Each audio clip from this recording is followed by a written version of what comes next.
ni discusión, para que sean irreprensibles y sencillos, hijos de Dios sin culpa en medio de una generación torcida y perversa, en la cual ustedes resplandecen como luces en el mundo. Lección 5. Brillar como luces en la noche.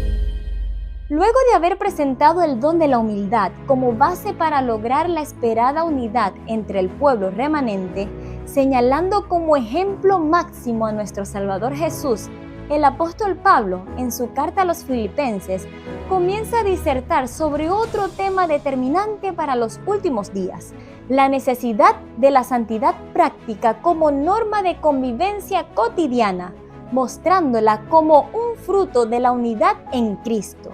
Esto es, en sus doctrinas y principios de vida social. Solo en la santidad de los principios cristianos podemos ser exaltados a la ocupación del rol que nos corresponde como ayuda idónea de Cristo para la predicación del Evangelio del Reino o mensaje del tercer ángel. Con la santificación del remanente y su consecuente ocupación del rol de reyes y sacerdotes para las naciones del mundo, finalmente se logrará que, en el nombre de Jesús, se doble toda rodilla de los que están en los cielos y en la tierra y debajo de la tierra, y toda lengua confiese que Jesucristo es el Señor, para gloria de Dios Padre. Bajo este contexto, en el llamado que inicia en el verso 12 de esta hermosa carta a los Filipenses, se puede notar la importancia de poner toda nuestra fuerza de voluntad y disposición de la conciencia para permitir que el Espíritu Santo nos pueda implantar en nuestro ser interior la nueva naturaleza divina humana forjada por Jesús.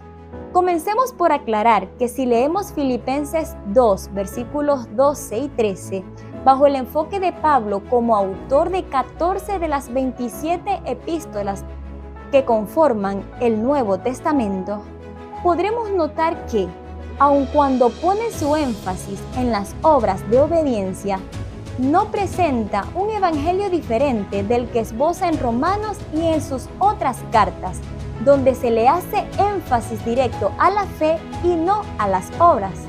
Es el mismo autor y por lo tanto debe existir una estricta sintonía entre todos sus escritos.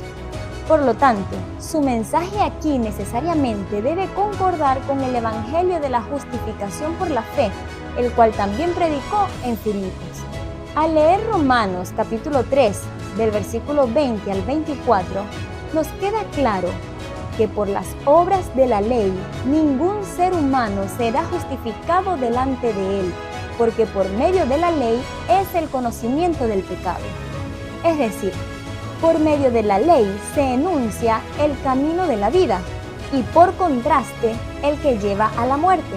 Como es lógico pensar, la cara de la ley enunciadora no puede pasar por alto su violación sin perder su esencia clara y libertaria. Por esa razón, se tuvo que manifestar la otra cara de la misma ley, la justicia de Dios, testificada por la ley y por los profetas, la justicia de Dios por medio de la fe en Jesucristo para todos los que creen en Él. Esa justicia de Dios se llama teológicamente gracia y es, sin lugar a dudas, parte de la misma ley eterna. Lo dicho anteriormente se resume en la expresión paulina: porque por gracia sois salvos por medio de la fe, y esto no de vosotros, pues es don de Dios, no por obras, para que nadie se gloríe.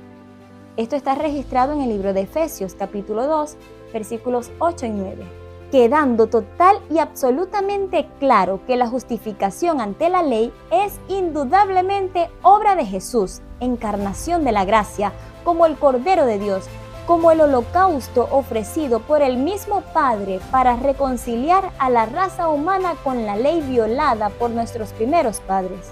No podemos atribuirnos ningún mérito al respecto.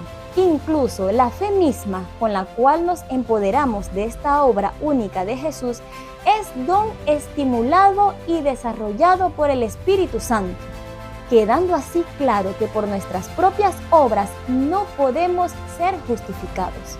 Sin embargo, Según el plan divino, después que el ser humano acepta voluntariamente la justificación dada gratuitamente por Cristo como nuestro garante y Salvador, con tal sinceridad y profundidad que se logre el llamado nuevo nacimiento, el mismo Espíritu Santo engendrará un nuevo ser dentro de nosotros, capaz de despertarnos deseos sinceros y honestos de vivir en armonía con la ley de Dios.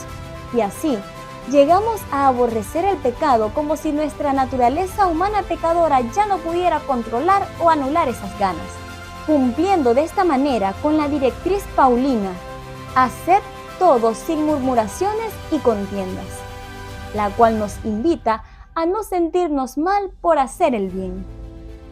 Ahora bien, aún así, con toda nuestra necesidad y deseo real de hacer lo bueno ante la ley de Dios, no tenemos capacidad para tener acciones justas.